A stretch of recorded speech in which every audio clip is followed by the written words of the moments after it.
BSF ജവാനെ കസ്റ്റഡിയിലെടുത്തു പാകിസ്ഥാൻ. പഞ്ചാബിലെ ഫിറോസ്പൂർ അതിർത്തിയിലാണ് സംഭവം.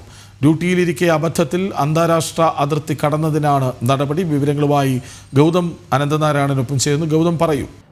കൃഷ്ണരാജെ, ഇരു രാജ്യങ്ങൾക്കുമിടയിൽ ഒരു സംഘർഷത്തിൻ്റെ അന്തരീക്ഷം അല്ലെങ്കിൽ നയതന്ത്രപരമായി വലിയ തോതിലുള്ള പ്രശ്നങ്ങൾ നിലനിൽക്കുന്നതിനിടയിലാണ് ഇപ്പോൾ ഈ BSF ജവാനെ പാകിസ്ഥാൻ കസ്റ്റഡിയിലെടുത്ത സംഭവം കൂടി റിപ്പോർട്ട് ചെയ്തത്. ഇത് ഇന്നലെയാണ് ഈ സംഭവം നടക്കുന്നത്.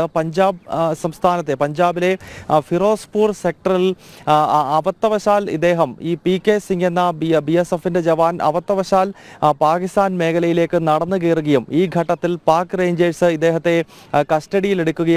ഇപ്പോഴും പാകിസ്ഥാന്റെ അതിർത്തി രക്ഷാ സേനയായിട്ടുള്ള പാക് റേഞ്ചേഴ്സിന്റെ കസ്റ്റഡിയിൽ തന്നെയാണ് ഈ PK സിംഗ് എന്ന BSF ജവാൻ ഉള്ളത്. ഇദ്ദേഹത്തെ കൈമാറുന്നത് സംബന്ധിച്ചുള്ള ഫ്ലാഗ് മീറ്റിംഗ് ഇരു രാജ്യങ്ങളുടെയും അതിർത്തി രക്ഷാ സേനകൾ തമ്മിൽ ഈ ഫിറോസ്പൂർ അതിർത്തിയിൽ വെച്ച് നടക്കുന്നുവെന്ന വിവരങ്ങൾ കൂടി ലഭ്യമാകുന്നുണ്ട്.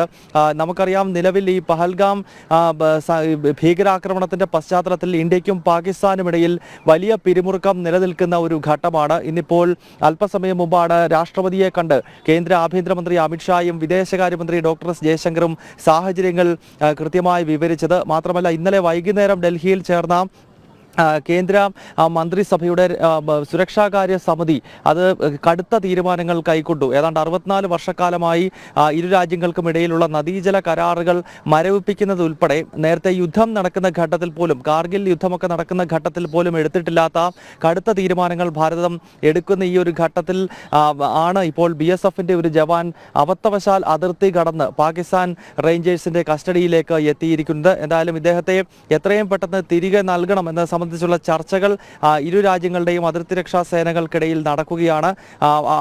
വളരെ വൈകാതെ തന്നെ ശുഭകരമായൊരു വാർത്ത നമുക്ക് ലഭിക്കുമെന്ന് പ്രതീക്ഷിക്കാം. കൃഷ്ണരാജ്. BSF ജവാനെ കസ്റ്റഡിയിലെടുത്തു പാകിസ്ഥാൻ എന്ന വാർത്ത വരുന്നു. പഞ്ചാബിലെ ഫിറോസ്പൂർ അതിർത്തിയിലാണ് സംഭവം. ഡ്യൂട്ടിയിലിരിക്കെ അബദ്ധത്തിൽ അന്താരാഷ്ട്ര അതിർത്തി കടന്നതിൻ്റെ പേരിലാണ് നടപടി. വിവരങ്ങൾ നൽകുകയായിരുന്നു ഗൗതം അനന്തനാരായണൻ.